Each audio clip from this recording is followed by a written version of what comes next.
NCB that is the narcotics control bureau, उसकी भी हमारे पास एक लेटेस्ट ब्रेकिंग अपडेट आ रही है just surprising our viewers of the same and what we are getting to know that a team that was to travel from Delhi to Mumbai, that is on Friday, tomorrow, the NCB team that will be led by the Deputy Director of Operations, KPS Malhotra, who will be supervising the drugs case.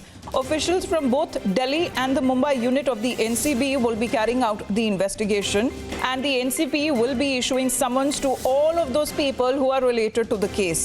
Riya Chakrabarti, we are getting to know, is likely to be summoned first because Riya का ही वो एक नाम था सोहेल कि वो बार बार आ रहा था सामने। चाहे जो लोग थे करीबी सुशांत के, वो बोलते थे कि रिया ने किस तरीके से सुशांत की लाइफ को इन कंट्रोल रखा हुआ है।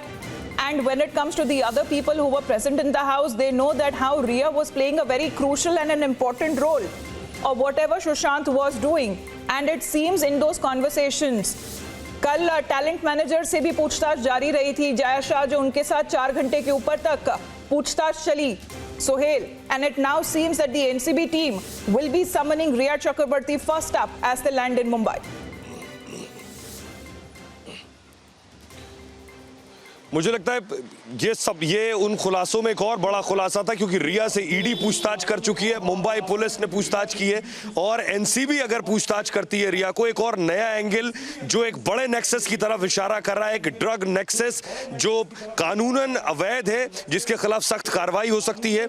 रिया ने जिन ड्रग्स का नाम लिया है, एमडीएमए, मिथाइलिन डाइऑक्सी मेटाफेटामाइन, ये बहुत हाई लेवल ड्रग है। क्या रिया इस ड्रग के पूरे सिंडिकेट में शामिल है? परिवार कह रहा है रिया को प्लांट किया गया। क्या वाकई रिया को प्लांट किया गया? और क्या रिया जब से सुशांत की जिंदगी में आई उसके बाद से रिया ने सुशांत के पूरे परिवार को अलग कर दिया, दोस्तों को अलग कर दिया, उनके काम करने वाले हेल्पर्स को अलग कर दिया? क्या ये उस नेक्सस का हिस्सा था, इसलिए ये सारी चीजें की गई? क्या सुशांत को इसमें शामिल कराया गया?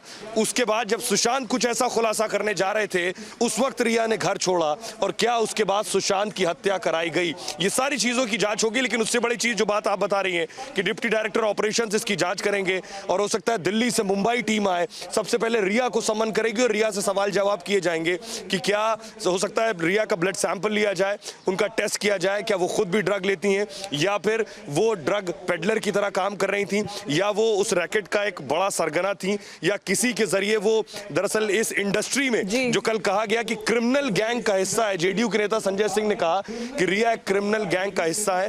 तो रिया से पूछताछ के बाद मुझे लगता है ये जो जांच के angle will be investigated upon because is there more to it? Sohail बने रहिए हमारे साथ because